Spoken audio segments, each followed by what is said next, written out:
साहब साहब हम चोरी नहीं किया साहब, चोरी नहीं किया साहब। साहब है ये। साहब कंप्यूटर की दुकान पे चोरी हुआ तो हमें क्या पकड़ के बुलाए हैं? हम थोड़ी चोरी किए हैं साहब। साहब हम अनपढ़ गंवार आदमी हैं, हमारे कंप्यूटर से क्या लेना देना, हम कंप्यूटर का करेंगे क्या? अरे बाबा हमको मालूम है कि तूने चोरी नहीं किया है, लेकिन तेरे को भी मालूम है ना कि कानून अंधा होता है। अरे रे, अंधे हो गए क्या? अरे मैं अंधा नहीं हूँ, कानून अंधा होता है। साहब अगर बेकसूर आदमी को पकड़ना ही था तो पुलिस चौकी के अगल बगल में भी तो आदमी लोग हैं, कोई को पकड़ लेते, हमें इतने लंबे से काहे पकड़ के बुलाए? अरे बाबा लंबी दूरी से पकड़ना हमारी मजबूरी है। क्या मतलब? वो पता है ना तेरे को कि कानून के हाथ बहुत लंबे होते हैं। अरे साहब इस शहर में कोई से भी पूछ लो, हम ईमानदार आदमी, मेहनत वाले आदमी। अरे बाबा चाहे सारी दुनिया जानती हो कि तू सच्चा है, ईमानदार है, लेकिन उससे हमको कोई फर्क नहीं पड़ता। वो क्या है ना कि कानून तो सबूत मानती है ना। अरे साहब आप बहुत ईमानदार और सच्चे पुलिस अफसर हो, हम तो आपकी परीक्षा लेवत रहे हैं। है? हाँ हम आपसे एक बात छुपाए हैं। क्या? अरे वो कंप्यूटर हम ही चुराए हैं। अरे बाबा रे बाबा बैठ बैठ बैठ बैठ बैठ। ए हवलदार दो चाय बोल रहे। अरे तेरे को पहले बोलना चाहिए था ना कि चोरी तूने किया है। अब मैं तेरे को अपनी गाड़ी में घर छोड़ के आएगा। खतरा खतरा साहब, खतरा। कहाँ खतरा? अरे उस तरह का नहीं, उस तरह का नहीं, पैर नीचे रख लीजिए साहब। हमारे घर की छत से बिजली के तार गुजर रहे हैं, कहीं कुछ हो गया तो? अरे ये तो अच्छी बात है, अब तुम आराम से देख के फॉल्ट बता सकते हो और इलेक्ट्रिशियन को भी नहीं बुलाना पड़ेगा। अरे आप समझ नहीं रहे, वो बिजली के तार हमारे घर के इतने नजदीक से जा रहे हैं कि कभी कभी हमारे मेहरारू गीले कपड़ा उसमें टांग देती हैं सुखाने के लिए। अब इतना कॉर्पोरेट तो हम बिजली विभाग वाले कर ही सकते हैं। करो यूज करो आराम से, भाई सरकारी प्रॉपर्टी है। आप अजब बात कर रहे हो पागलपन की, वो बिजली के नंगे तार हैं। ओह नंगे तार, तो तुम एक काम करो, उन तारों को हमेशा के लिए किसी कपड़े से ढक दो। और कहा है ना कि वैसे भी समाज में बहुत नंगापन हो गया है। पर साहब हमारे बच्चे जो हैं छत पे चले जाते हैं पतंग और मांझा लेके, बस शुरू हो जाते हैं। कहीं पतंग और मांझा उसी तार में फंस गया तो? ये बात तो सोचने वाली है, कहीं मांझे से बिजली का तार कट गया तो? मांझे से तार कैसे कटेगा? सरकारी चीज है भाई, कुछ भी हो सकता है। जल्दी से अपना घर खाली कर दो। ठीक है साहब। हैं? साहब साहब साहब साहब साहब साहब ये अन्याय है साहब। साहब टमाटर और प्याज के दाम आप लोग बढ़ा दिए, कपास के दाम क्यों नहीं बढ़ा रहे हैं? हम किसान हैं साहब, कपास के दाम भी बढ़ाइए। ओ भाई साहब हमने टमाटर और प्याज की कीमतें इसलिए बढ़ा दी हैं ताकि आम जनता किसी भी सभा में जाके मंत्रियों के ऊपर टमाटर और प्याज फेंक फेंक के ना मार सके।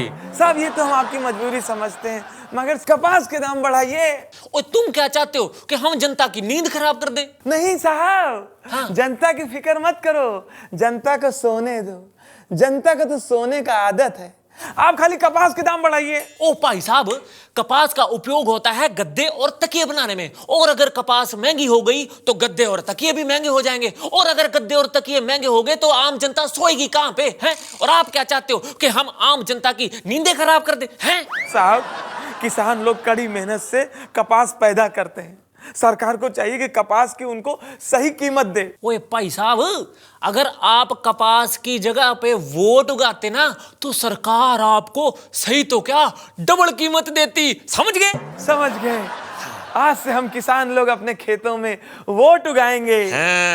मगर इसका बीज कहाँ मिलता है? साहब साहब साहब साहब हम लोग गाने से बहुत परेशान हैं, ऐसे ऐसे फालतू गाने आ रहे हैं साहब, बहुत कंफ्यूजन होता है साहब, पागलपन सवार हो जाता है साहब। साहब ये सब गाना बैन करवा दीजिए। क्या हुआ, कौन से गाने से परेशान हो? ये झूम बराबर झूम बराबर झूम बराबर झूम, ये गलत है साहब। तो इसमें गलत क्या है? साहब कोई झूमेगा तो बराबर कैसे रहेगा? और कोई परेशानी? साहब वो एक गाना आजकल चल रहा है, मुन्नी बदनाम हुई, मुन्नी बदनाम हुई। साहब इसकी वजह से हमारी रिश्तेदारी में बहुत कंफ्यूजन हो रहा है साहब। साहब हमारी मौसी हैं मुन्नी, बनारस में रहती हैं, हमारी चाची हैं उनका भी नाम मुन्नी, वो पूना में रहती हैं। वो साहब उनका निकलना मुश्किल हो गया। हाँ ये बात तो सही है, कल भी आई थी 4-5 मुन्नियाँ ऑफिस में कंप्लेंट लिखाने के लिए। और कोई? हाँ साहब, वो एक गाना है ना साहब, राम करे ऐसा हो जाए तेरी निंदिया मुझे मिल जाए, मैं जागूं तू सो जाए। साहब गलत गाना है साहब। साहब मियाँ बीवी हैं, एक साथ सोना चाहिए साहब। एक जाग रहा है, एक सो रहा है साहब। एक बात बताओ, तुम्हें इतने सारे गानों से प्रॉब्लम है, तुम्हें शीला की जवानी गाने से कोई प्रॉब्लम नहीं है, हैं? साहब वो शीला हमारी गर्लफ्रेंड है, हमें बाजू में रहती हैं, हमें बहुत अच्छी लगती हैं। अब साहब शीला जवान है तो है, शीला डरती क्या किसी से? हैं? एक जोदर भैया, एक 26 जनवरी का जितना भी फंक्शन होता है, हाँ उस दिन ये नेता लोग खुद ही क्यों मुख्य अतिथि बन के चले जाते हैं? पता है क्यों? काहे? वो इनके हाथ में होता है। वो कैसे? आप जब मोबाइल पे अपनी पत्नी से बात करते हैं और कोई बात में अनबन हो गई, गुस्सा आ गया, तो अपना मोबाइल फोड़ते हैं कि किसी और का? अपना। क्योंकि उस वक्त वही आपके हाथ में होता है। तोहरा झगड़ा जब घरवा में बीवी से होता है तो तुहार बीवी बेलन से मारती है कि झाड़ू से? कभी बेलन से, कभी झाड़ू से, हाँ चप्पल से भी मारती है कभी कभी। क्योंकि उस वक्त उसके हाथ में वही होता है। अरे वाह गजोदर भैया। और उसी तरह से नेता लोग संविधान में बने कानून को तोड़ते हैं, क्योंकि वो उनके हाथ में होता है। और इसीलिए 26 जनवरी में जितने फंक्शन होते हैं उसमें खुद ही चीफ गेस्ट होते हैं, क्योंकि वो उनके हाथ में होता है। अरे वाह मनोहर। 26 जनवरी जय हिंद, 26 जनवरी जय हिंद। अरे वाह, अरे वाह, कहाँ पढ़ा था, अंग्रेजी की मैथवा? ओहो पिताजी, मैं 26 जनवरी के नारे याद कर रहा हूँ। जय हिंद। अरे जिया बेटवा, ये बात तोहरे स्कूल में कुछ नया कुछ होने वाला है का? पिताजी, मास्टर जी कह रहे थे कि इस बार ना 26 जनवरी पे ना लड्डू की जगह रसगुल्ले मिलेंगे।